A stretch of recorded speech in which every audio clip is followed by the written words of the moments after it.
Round 6 of Red Bull Global Rallycross, the second race of this weekend's Detroit doubleheader, where Ken Block's dominance continues.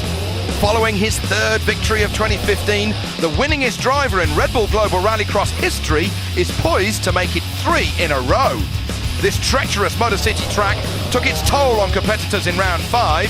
What's in store for round 6? Let's find out. This is Red Bull Global Rallycross Detroit.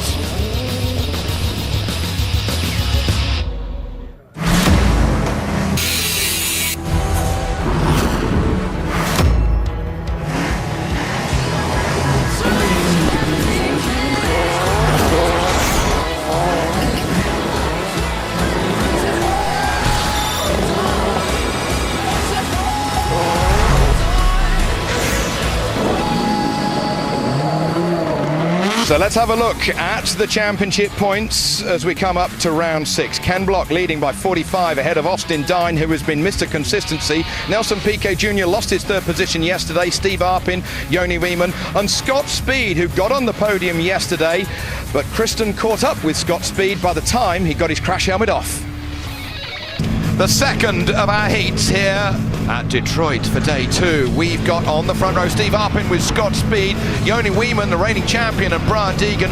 Austin Dine then with the number 14. We should have Sverre Isaksson with the Subaru, but he's not made it to the grid. They've continued to have all sorts of transmission problems so far this weekend. Now here is Austin Dine. He is third in the championship with the Brian Herter Rally Sport Ford Fiesta, and he really has been Mr. Consistency so far this year. He's behind Block, he's behind Sebastian Eriksson, but he keeps scoring the points, and points mean prizes. Let's just talk about what a big step forward he's made this year with Brian Herter Rally Sport. They've been consistently just getting better and better and better. Okay, we're riding on board and Brian Deegan on the right hand side.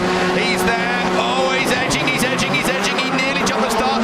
Here we go, great start by Scott Speed. Austin Dine, chinch past Brian Deegan. Brian Deegan cuts the nose off. No, he doesn't. He leaves him a lot of space. Great sportsmanship there as Speed takes the Joker, and so does Wieman, the reigning champion. Scott Speed hasn't been in a final for the last 3 weekends, but he did win X Games gold medal back in Austin, Texas. But he needs some solid points in Global Rallycross this year. This is a heat. We've got to get to the semis, and then we've got to get to the final. But this is a good start out of the blocks. What Scott Speed and that VW Beetle need right now is just a consistent finish, and what they need to do more than anything is just learn more about this car. Again, this is just a heat that sets your starting position for the semi-final, so it doesn't have a great importance other than just finishing and learning more about that VW Beetle. Now, Wieman had a bit of an off this morning. He damaged the suspension on his Ford Fiesta, but there's more down there with Kristen. Yoni has handling issues. He's been having them all season long. He made what he calls secret changes last night. He's feeling confident that the Red Bull car will give him 3 or 4 tenths on yesterday, but now he's feeling the pressure to finish 5th or better to be in the championship. Well, it's interesting that you say that they've made some secret changes to keep up with that Volkswagen that is perceived, Anders, as the fastest car over 1 lap. He's done a good job. I think that the VW is the fastest over 1 lap, but the Ford has consistently been better over longer runs. But if those secret changes involved a launch control, I certainly understand, because he jumped so far over that Red Bull GRC jump right there. There's Brian Deegan chasing Steve Arpin as they smoke the tyres as they go through the left-hander. We're running on board with Brian Deegan around this 90-year-old fountain here on Belle. A little bit of understeer I can see from Steve Arpin there as Deegan goes down a gear, down another, and yanks the lever of fever. And just have a look at that. Just a slight touch of the handbrake is all you need just to get the car rotated a little bit. Now over that big jump. Look at that landing. So harsh right there. Now, as we are riding on board with Brian Deegan, Will's got more on the Rockstar Ford. I do, Toby. It was very interesting, the chat that I had with Brian Deegan earlier. His plan is actually pretty simple. He said, be more aggressive today, especially on the dirt, where he's obviously most comfortable and where there are perhaps passing opportunities. He's going to force a little room, as he put it, and if there's contact, well then so be it. He said he's going to stay on the gas, wait for the dirt, and then go for blood.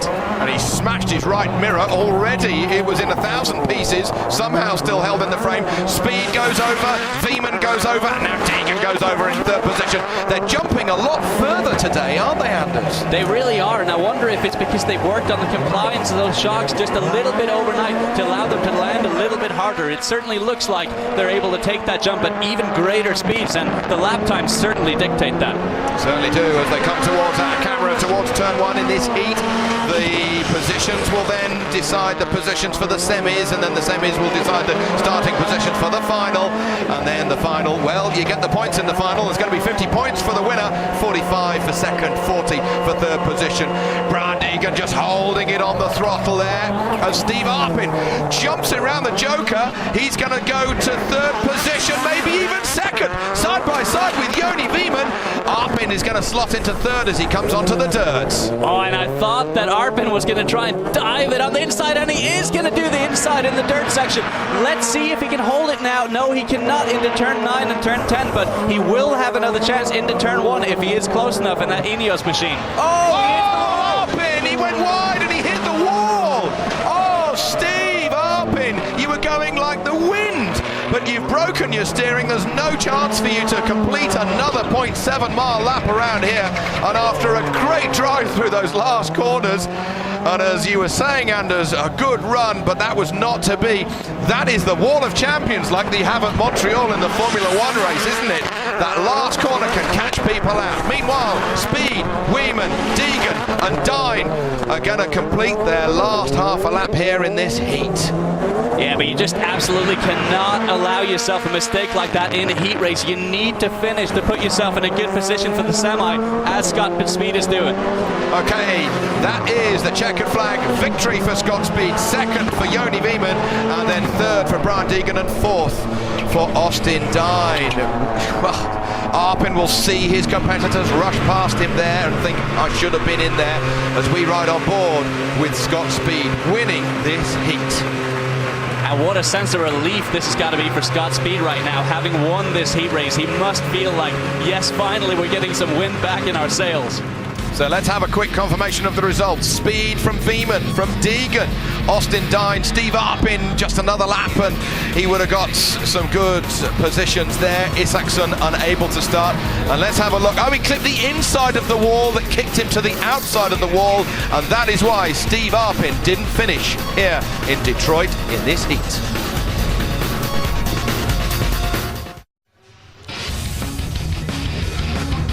Round 6 of Red Bull Global Rallycross here from Detroit, Michigan.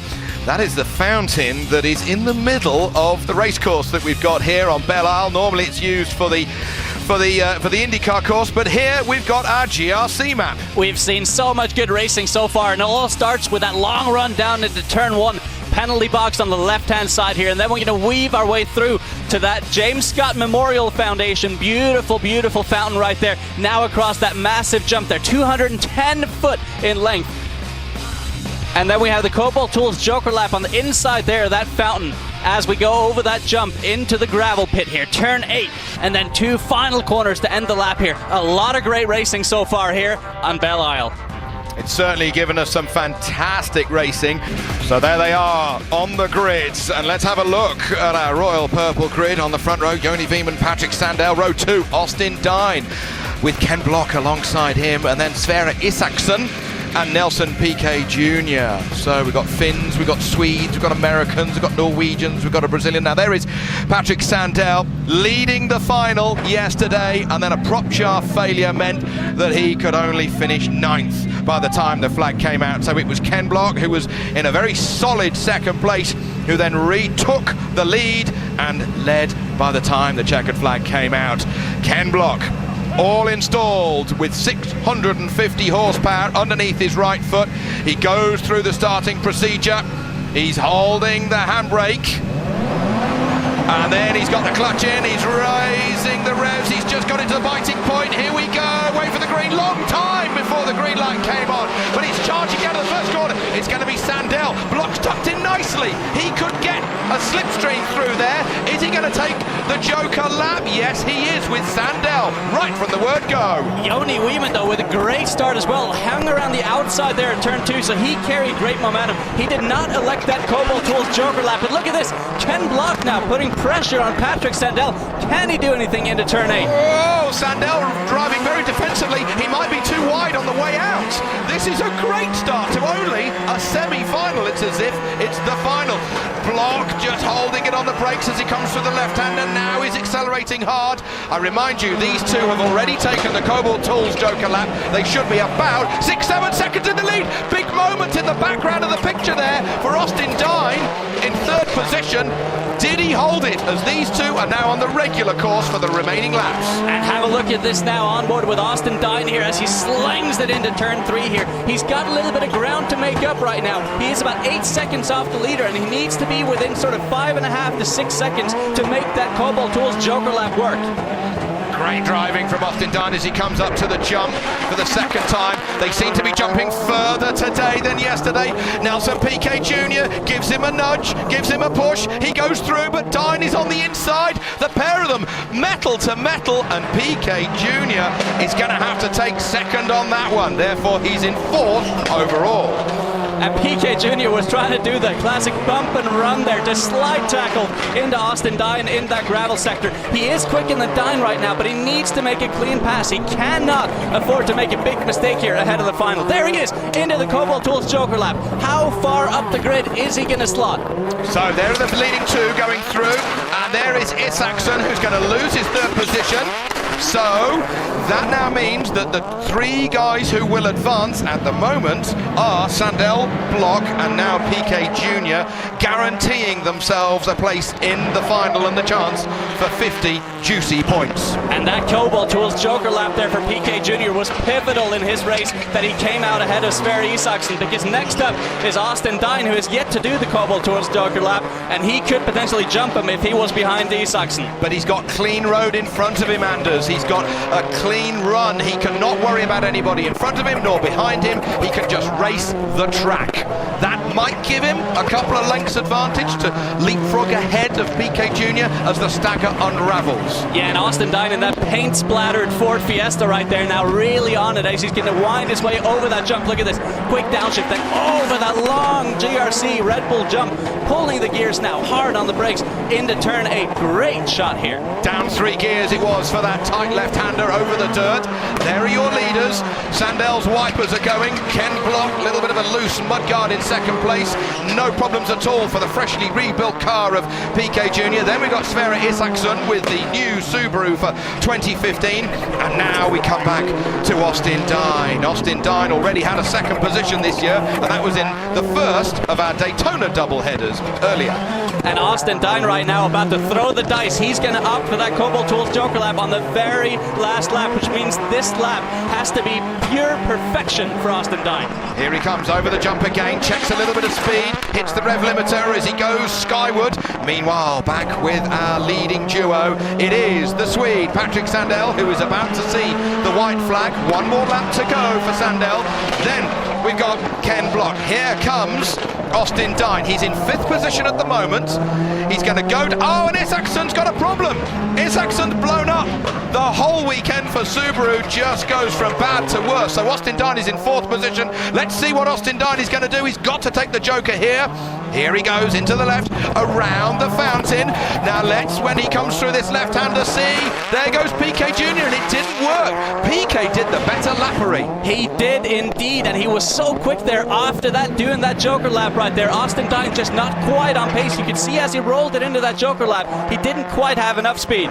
That means that the man who will automatically go through to the final is Patrick Sandell, and then Ken Block and Piquet Jr. and Austin Dine, try as he may in that semi-final, has not got an automatic spot on the grid for the final. He'll have to go to the LCQ, in which he will have to finish inside the top 4. But a great drive and a great start to the day by Patrick Sandell during practice. Oh, and we've got a big engine fire, so the marshals have put it out with the extinguisher for Sverre Isaksson, and as that car wishes it would jump into the water to try and put the fire out, Sandell, Block and PK Jr.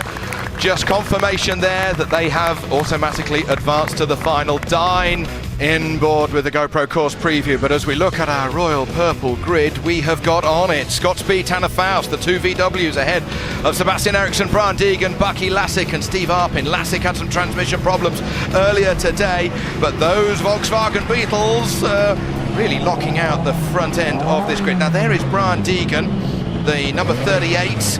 He, as he said to you earlier, Anders, is having a new policy of being a little bit even more aggressive here today. I think you're going to see him be extremely aggressive, especially in the dirt where he is comfortable. But this is perfect redemption time for those VWs up front. On board with Tanner Faust, he's on the front row. He's got a clear view down to turn one, but he's got his arch rival, the man that you have to beat at all costs in motorsport, his teammate alongside him. He clunks it into gear, 6-speed gearbox now with the 2-litre turbocharged Volkswagen Beetle. He waits for the greens to come on, and we're racing and we're underway. There's a problem for Steve Arpin at the rear of the grid, side by side. Oh, whoa, Eriksson!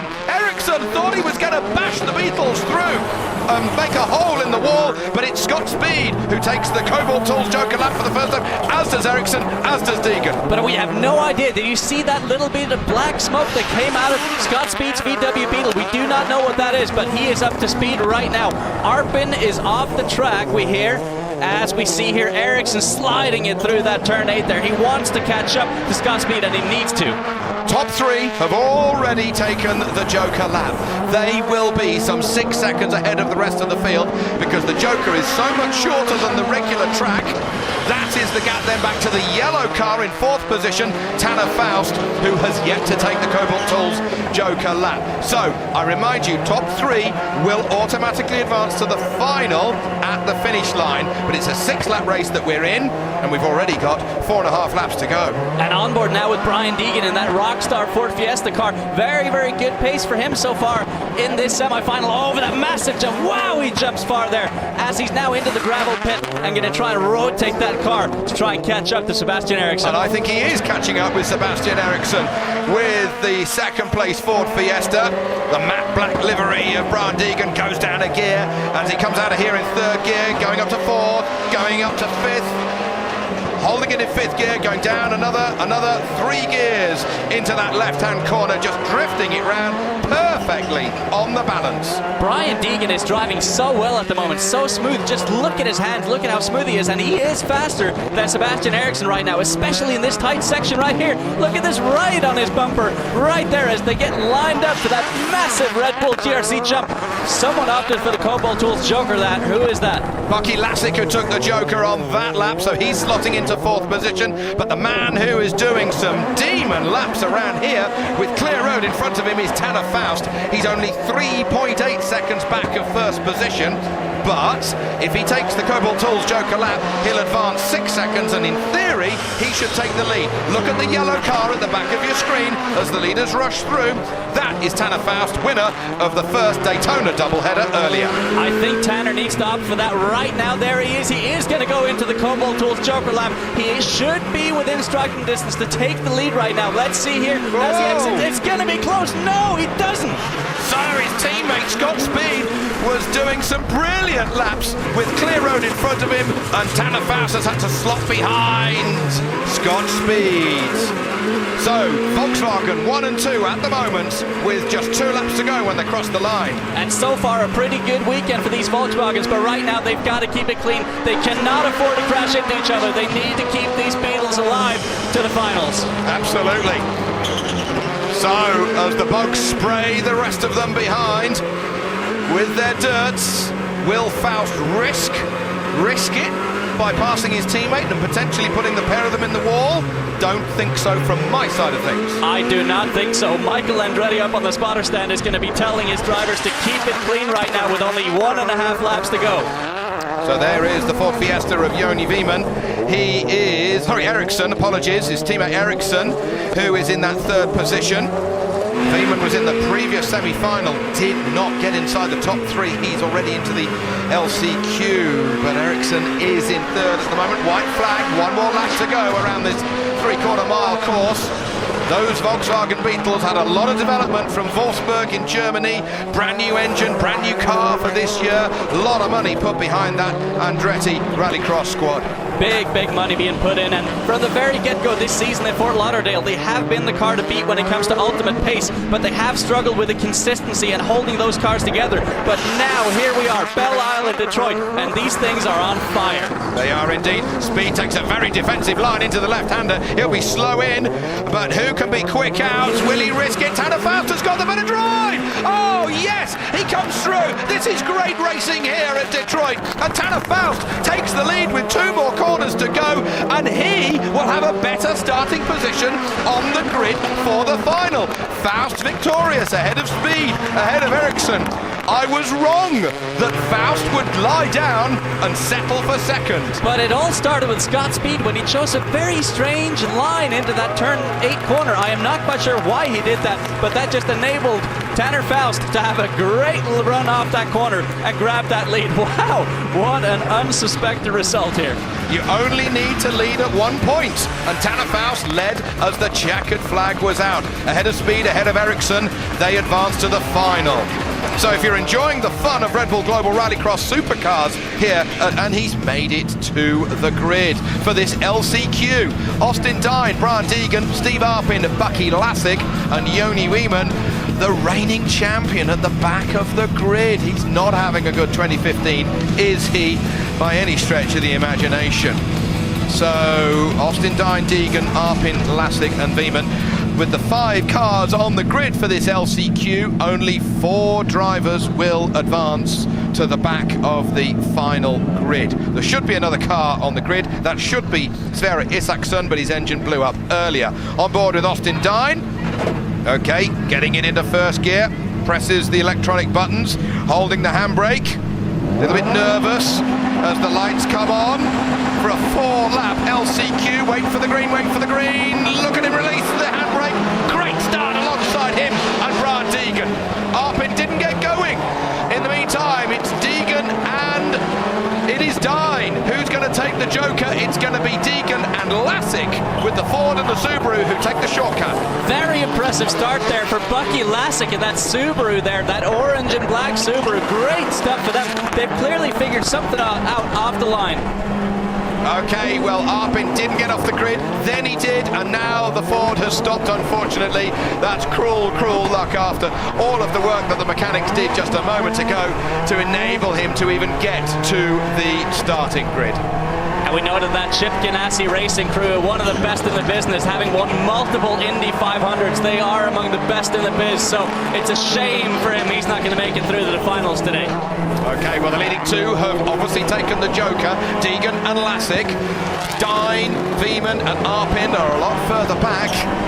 But they have yet to take the Cobalt Tools Joker lap as we look up the rear of Bucky Lasik's brand new Subaru for 2015. He's hugging the IndyCar curb there. He almost had to unravel the steering before he took to the jump.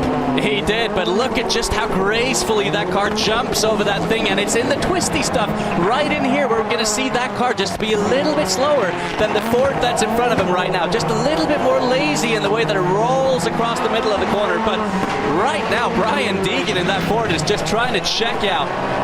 Bucky Lasik, leaders last time, 40.9, he did a 41.6, so he's getting the pace of that Subaru better and better, lap by lap, with just a lap and a half to go in this last chance qualifier before they've got an opportunity to get onto the back of the final grid. Austin Dine with the fluorescent flashes, he's going to go side by side with Bucky Lasik. Oh, big hit there by Austin Dine. Now Austin Dine is going to have the inside for that turn 8, he is not going to capitalize. Oh, Bucky Lasik hits the tire barrier.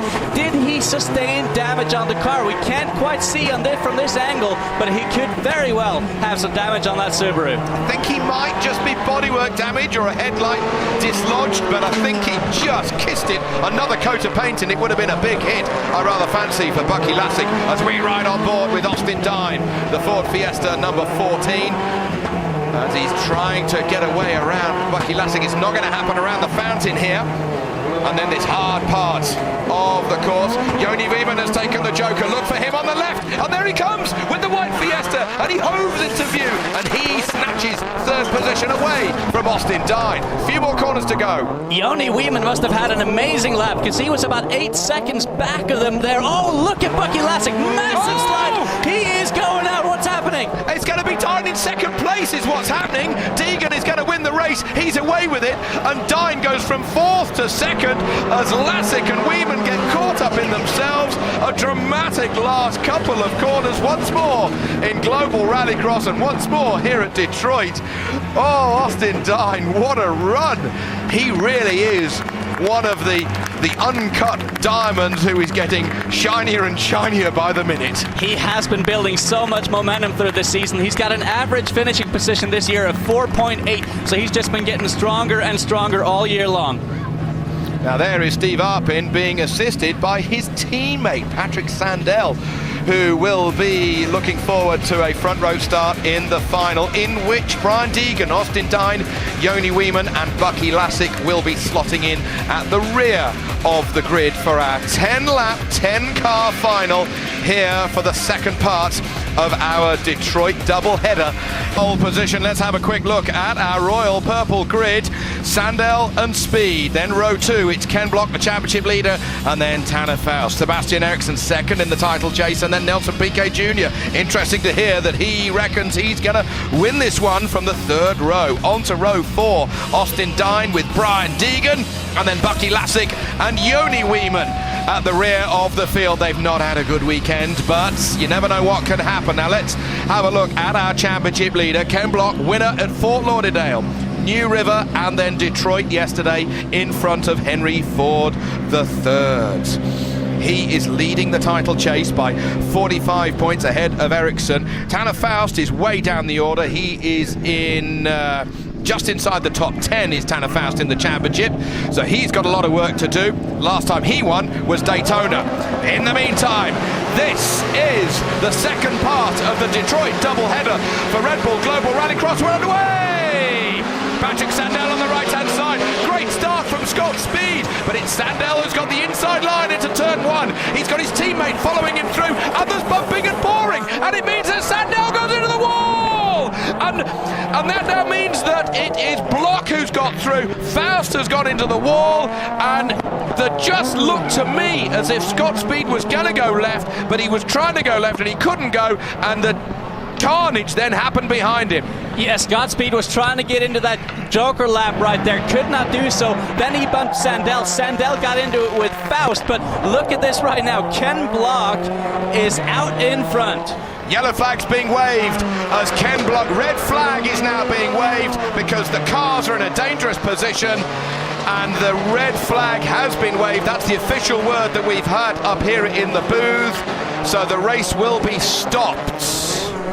There is Tanner Faust in a dangerous position, but the race continues. So the yellow flag's being waved at that point on the race right now. Let's have a look as they come out of turn 1. And here we have Scott Speed on the left-hand side here. He's going to come across, look at this, very aggressively. Hits Patrick Sandell. Then Sandell has contact with Ken Block, and then Tanner Faust squeezed into that concrete barrier here at Belle Isle. Wow, carnage on lap 1. And here we see Tanner Faust on board with that VW Beetle as he's downshifting and turning into turn 1 here. Big slide for him. Now he's going to get jammed. Look at this. Big hit for him. Oh, as that tears off and he waits for another big impact. Does not happen. He was waiting for somebody to hit him from behind, so that now means that we're just going to have to check pace here and clean up the carnage as Tanner Faust cannot believe it. The winner from the first Daytona round, Tanner Faust, is out of this second Detroit race. And there's 3 wheels on his wagon, and this is what happened. Have a look at this. Ken Block just rams into Tanner Faust, and then Patrick Sandell in that Cobalt Tools car right there. Tanner Faust, huge damage to his car. He was lucky to get away with that. Look at the back of Sandell's white car. It gets lifted up as Block just touches the back of his bumper. And in the meantime, on the left-hand side, Faust goes into the wall. Sandell hits the tyre barrier. Block, how he missed the back of Sandell's car, I'll never know. is on board with Faust, and you're just about to see him getting squashed. Look at this, just hard up against the barrier. Nothing Tanner Faust can do there whatsoever. 3 cars.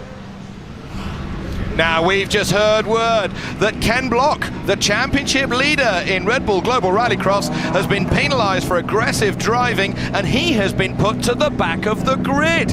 He's got to need a pair of binoculars to see the green lights by the time they come on. He's so far back as we're under starters' orders, so it's Patrick Sandell, whose car is undamaged. He's on the right-hand side. Scott Speed with the blue Volkswagen Beetle. We go!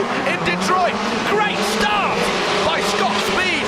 Sandell makes up time, they get squeezed into the first corner, and as they go in towards the Joker lap, it's going to be Sandell who takes it ahead of PK Jr., of Deegan, of Joni Wieman, and Ken Block, who comes through as they take the jump for the first time. And Ken Block has a ton of room to make up right now as he goes over that massive Red Bull GRC jump. As you see Scott Speed in the background, he did not take that Joker lap, so he's got to put together some really, really quick laps here. Big fighting. Deegan side by side with PK Jr. and hit Deegan meaning business here today. So Deegan making positions up to second place. A Block hits the wall. On the back of your screen, is the steering going to be okay for Ken Block as we ride on board with him? But look at this, PK Jr. runs wide in turn 1. Is he? No, he opts for the regular course right there. Lost 2 positions. He was so late on the brakes there. So these guys have taken the Joker already, so they're okay. There goes Lassick coming through. Here comes Brian Deegan coming back onto the jump. Speed and Ericsson just took it. So then, Sandell continuing to lead this race. But it's Scott Speed now up into second spot. He's right on the tail of Sandell there. As they come onto the home straight, that is Patrick Sandell. He's leading first position, wipers going, and then it's the Beetle behind. That's Scott Speed. Third is Ericsson. We're riding on board with Scott Speed in second place. And Scott needs to chase down Sandell here. Sandell's been the quickest driver all weekend long. In fact, most of the season, Sandell has been the driver to beat when it comes to ultimate pace, but Scott is so quick, and they're getting this VW Beetle figured out. He needs to push hard as he goes over that big jump right there. Scott Speed, he had a second place at the season opener at Fort Lauderdale. He had a second position yesterday in the first part of our double header, but the man who has been so unlucky this year has been Patrick Sandell. He was leading last time out in New River before the race got red flagged, and then he was leading yesterday before the prop shaft broke when he had the win in his lap. Can he turn it around today for Brian Hurd at Rally Sport? I think he can. This is such a closely knit group that's working for Brian Hurd at Rally Sport. They've won the Indy 500 with Dan Weldon. They have the same crew on the RallyCross side as they do on the IndyCar side, so such a great crew of people. And as we see Sebastian Eriksson there, and Deegan and Wieman just fighting so hard around that fountain right there. So Ken Block at the moment, he is in 8th position. He's only going to get 15 points if he finishes in 8th position after being put to the back of the grid, after being adjudged to have done some aggressive driving. We are on board with Brian Deegan, that big mirror, but he won't be looking into it. He'll be looking forward as he gets splattered by the dust and the dirt. Brian Deegan chasing Sebastian Eriksson. Did you see just how sideways Brian Deegan was through that dirt section? He loves that part of the track, but he's also very quick on the asphalt as he brakes for turn 1 with Joni Wieman in that Red Bull Ford right on his tail, and that PK Jr. This is so closely fought. This is Red Bull Global Rallycross, as good as it's ever been, and these drivers are driving cars that are worth $500,000 each, but treating them like they deserve to be on the scrapyard. Well, they get a massive thrashing, not least of all when they land like that. Brian Deegan takes the jump right up the tail of Sebastian Eriksson. Sniff my diff, says Sebastian Eriksson, as there's a bit of a moment there. Who's going to come out of the dust? It's going to be Deegan still ahead of Wieman. Deegan with a massive moment yet again in that dirt section, but he's running too wide, and yet again here onto the front stretch. Is Wieman going to sniff the inside? He's late on the brakes. Can he make it stick? Yes, he will. Whoa! Big slide again there for Deegan. That is confidence for Wieman to go through with his Ford Fiesta against the darker Ford Fiesta of Brian Deegan. So Wieman up to 4th position as we have a quick pull of the handbrake there by Brian Deegan before he takes another jump. taking it a little bit cool so as not to damage the car. We had some damage yesterday, as I mentioned, with Patrick Sandell breaking his prop shaft. But let's have a look at the guy that's hanging on here is Bucky Lasek in that Subaru. They figured something out with the speed, but now on board with Scott Speed.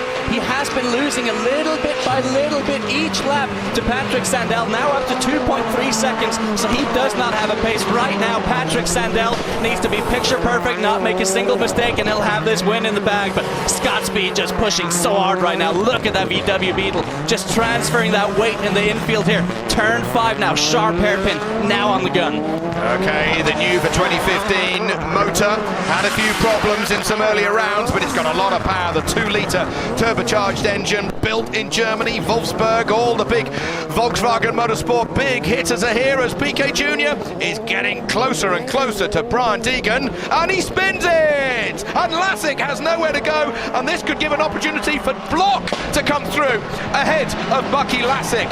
So Blocker's going to be making places here, and he's made it! He's made 2 positions by my quick reckoning. I reckon Block may well be in 6th position, and he is as he starts another lap.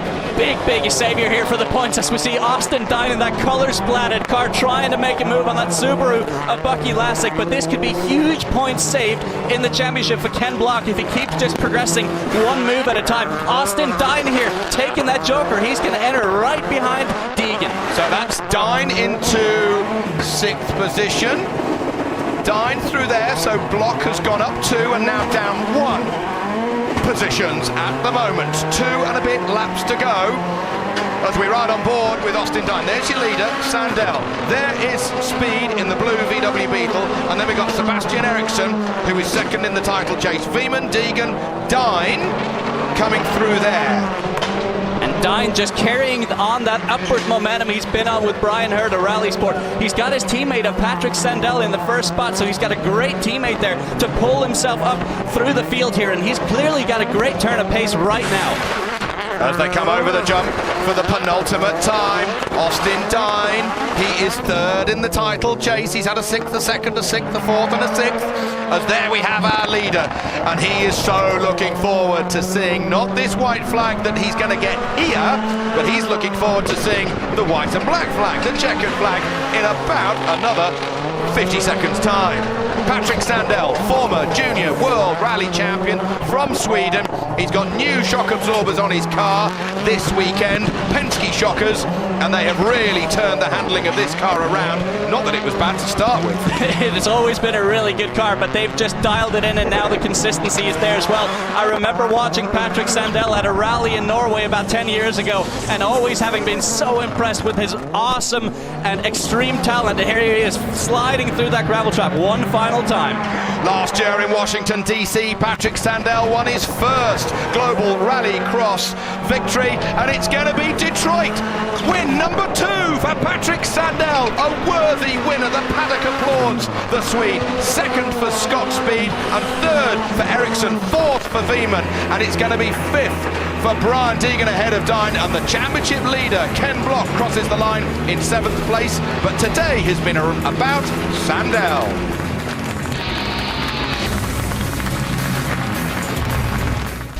Patrick Sandell has given Ford the double here in Detroit after Ken Block won yesterday. He celebrated with his donuts, and actually some of his competitors loved it. Man, so pumped. You deserve at least one of these. At least one. At least one. Thank you. You gave me one. You heard it, man. You guys are flying. Scott Speed certainly enjoyed seeing Patrick Sandell beat him. Sandell took the victory ahead of Speed, Eriksson, Veman and Deegan. Will caught up with our winner, Sandell.